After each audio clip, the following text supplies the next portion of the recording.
غلطیاں ہو جائیں تو توبہ کی توفیق دیتے، ملحد نہ بن جائے بندہ، دھیرے دھیرے خدا کا انکار کر جاتا ہے۔ یہ شروعات کہاں سے ہوتی ہے؟ ایک بات بتا دیتا ہوں، شروعات بہت چھوٹی چیزوں سے ہوتی ہے۔ نفل کو ہلکا جانتا ہے، نمازوں کو ہلکا جانتا ہے۔ یہ بھی ہمارے بزرگوں نے فرمایا کسی نماز کو ہلکا مت جانو، کسی بھی مستحب چیز کو، سنت کو ہلکا مت جانو۔ ارے یہ کیا ہے، یہ تو چلتا ہے، ایسے بہت لوگوں کو دیکھا۔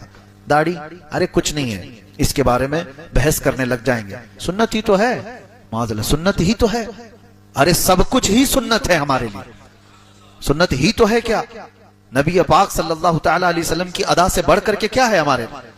نہیں رکھا الگ بات ہے، لیکن اس کو ہلکا جانا کفر ہے، تحقیر کفر ہے۔ حتیٰ کہ بکری چرانے والے عمل کو بھی کسی نے ہلکا جانا کہ یہ تو گھٹیا عمل ہے، معاذ اللہ وہ کافر ہو گیا۔ اس لیے کہ انبیاء کرام علیہ السلام کا عمل ہے، اور یہاں سے بندے کی شروعات ہوتی ہے۔ وہ نفل کو، سنتوں کو ہلکا جاننے لگا۔ ہم نے بہت سارے، مجھے آج یہ بات یاد آتی ہے، ہمارے بزرگوں نے چھوٹی چھوٹی چیزوں پر کیوں پابندی کرائی؟ سنیوں کو دیکھو بغیر ٹوپی کے نماز نہیں پڑھتے، حالانکہ فرض اور واجب نہیں ہے۔ کیوں رکھا جاتا ہے؟ اس لیے کہ تم عام حالت کو، نماز کی حالت کو ایک طرح مت سمجھو، تمہارے دل میں نماز کا ہلکا پن آئے۔ کیوں یہ سب چیزیں رکھی گئیں؟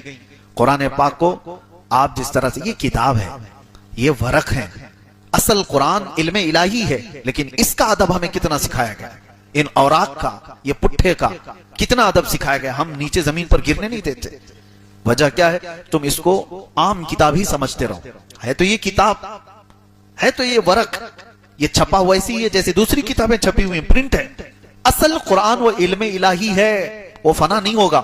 یہ تو اوراق والا کتاب، یہ جو ہے یہ تو فنا ہو جائے گی، یہ اوراق جو ہیں یہ تو ختم ہو جائیں گے، بوسیدہ ہو گئے، آپ دفن کر دیے، آپ پانی میں ڈال دیے، کچھ بھی کر دیے، بوسیدہ ہو سکتے ہیں، لیکن علم الہی جو کلام الہی ہے وہ فنا نہیں ہوگا۔ لیکن اس کے باوجود ان اوراق پر موجود کتاب کا بھی ہمیں ادب سکھایا گیا۔ یہ تمام چیزیں الحمدللہ اہل سنت و جماعت میں آج تک برقرار رکھی گئیں، اس لیے کہ یہاں سے شروعات ہوتی ہے اور بندہ اوپر پہنچتے پہنچتے پہنچتے اولیاء کا منکر ہوتا ہے پہلے، اور کہتا ہے یہ غوث خواجہ کیا چیز ہے، یہ اماموں کا کیا ہے، وہ بھی ویسے ہی تھے جیسے ہم تھے۔ وہاں تک بات کرتے کرتے معاذ اللہ پھر وہ رسول تک پہنچتا ہے، رسول اللہ صلی اللہ تعالی علیہ، اور اس کے بعد پھر وہ یہ کہتا ہے وہ خدا ہی غلط تھا جو محمد کو پیدا کیا، نعوذ باللہ من ذالک۔